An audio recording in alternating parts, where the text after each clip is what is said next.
Hi అందరికీ welcome to our channel. ఈరోజు మీకు చపాతీ ఎలా తయారు చేసుకోవాలో చూపిస్తాను. తయారు చేసుకోవడం అంటే అందరూ చేస్తారు కదా. కొందరికి గట్టిగా వస్తాయి, కొందరికి క్రాస్ వెళ్తుంటాయి. అలా కాకుండా నేను ఎలా నీట్గా రావాలి, ఎలా మెత్తగా ఉండేలా, దూదుల్లా ఉండేలా ఎలా చేసుకోవాలో చూపిస్తాను. ఒక బౌల్లో 2 కప్పుల పిండి తీసుకోవాలి. 2 కప్పుల పిండి అంటే ఈ పిండిలో ఆల్మోస్ట్ 10 to 12 వరకు చపాతీస్ వస్తాయి. కొంచెం ఉప్పు యాడ్ చేసుకొని, ఉప్పు ఇష్టం లేని వాళ్ళు కూడా వేసుకోని అవసరం లేదు, కాకపోతే నేను ఉప్పు యాడ్ చేస్తాను. ఇలా మంచిగా కలుపుకొని, పూరీ పిండి ఎలా కలుపుకోవాలంటే గట్టిగా కలుపుకోవాలి. పూరికి గట్టిగా కలుపుకుంటేనే అవి మంచిగా పొంగుతాయి. కానీ చపాతీకి అలా కాదు, పిండి అనేది చాలా మెత్తగా ఉండాలి. మంచిగా మెత్తగా యాడ్ చేసుకొని ఇట్లా తడుపుకొని, కొంచెం చేతికి ఆయిల్ అప్లై చేసుకొని పిండికి తడపాలి. అప్పుడైతే చేతికి పిండి అంటుకోదు, చాలా బాగుంటుంది.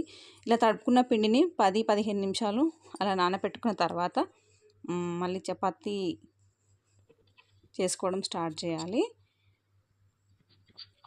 చూసారా ఎంత సాఫ్ట్గా వస్తుందో. కొందరికి అలా రౌండ్గా బౌల్ కూడా జరగదు ఇలా చేస్తున్నప్పుడు. కానీ ఇలా చేసుకున్న పిండి 15 నిమిషాలు 10 నిమిషాలు రెస్ట్ తర్వాత మంచిగా చపాతీ అనేది సాగుతూ ఉంటుంది. చూసారా, కొందరు క్రాస్ వెళ్తుంటారు. చపాతీ అంటే భయపడతారు, అమ్మో చపాతీ అనేసి. తినేటప్పుడు చాలా టేస్టీగా ఉంటుంది, కాకపోతే చేసేటప్పుడే చాలా ఇబ్బంది అనిపిస్తుంది కదా. కానీ చాలా ఈజీగా చేసేయచ్చు చపాతీలు, చాలా ఈజీ. పిల్లలకైతే సాయంత్రం స్నాక్స్లోనే ఇదే పెడతాను, చాలా టేస్టీగా ఉంటుంది. పొద్దున్న బాక్స్లో పెట్టినా కానీ మెత్తగానే ఉంటుంది. ఇలా మడత చపాతీలు చేస్తే చాలా టేస్టీగా ఉంటుంది, చాలా మెత్తగా ఉంటాయి. చాలామంది తెలియక పొరపాటు ఏం చేస్తారంటే పెనం మీద ఆయిల్ వేసేస్తారు. ఆయిల్ వేయడంతో అతుక్కుపోతుంది, పొంగదు చపాతీ.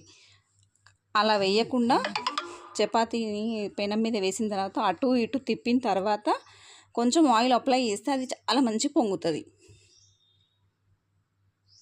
ఇలా చపాతీ చేసుకునేటప్పుడు కొంచెం ఆయిల్, కొంచెం పిండి వేసుకొని చేయాలి.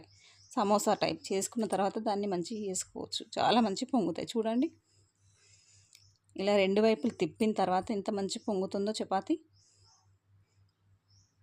ఇప్పుడు కొంచెం ఆయిల్ యాడ్ చేసుకోవాలి. అలా ఆయిల్ యాడ్ చేసుకున్న తర్వాత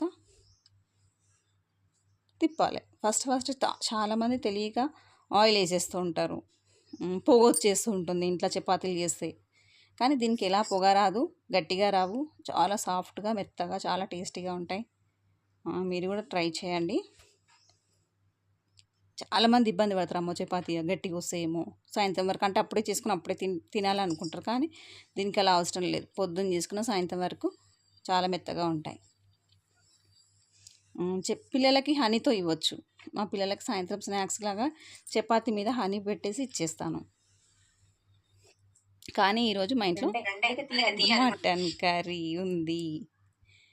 మటన్ కర్రీ చికెన్ కర్రీతో తింటే చాలా టేస్టీగా ఉంటుంది. పూరితో కూడా తినొచ్చు, కానీ పూరి ఆయిల్లో డీప్ ఫ్రై అవుతుంది కాబట్టి చాలా హెవీ అనిపిస్తుంది. చపాతీ అలా కాదు. చూసారా, ఏ మాత్రం ఆయిల్ లేనే లేదు ఇందులో, చాలా లైట్గా ఉంటుంది.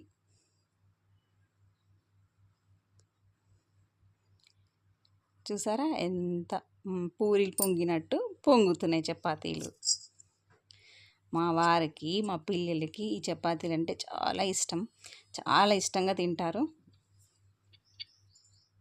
స్కూల్లోకి తీసుకెళ్తారు కదా, మా బాబు వాళ్ళ ఫ్రెండ్స్ అడుగుతారు, మమ్మీని ఇంకా ఎక్స్ట్రా చపాతీలు పెట్టమనండి, మేము కూడా తింటామనేసి. చూసారు కదా, సర్వ్ చేసుకున్నాను. Mutton curry, onions, lemon, super taste, చాలా బాగుంది. మీరు కూడా ట్రై చేయండి.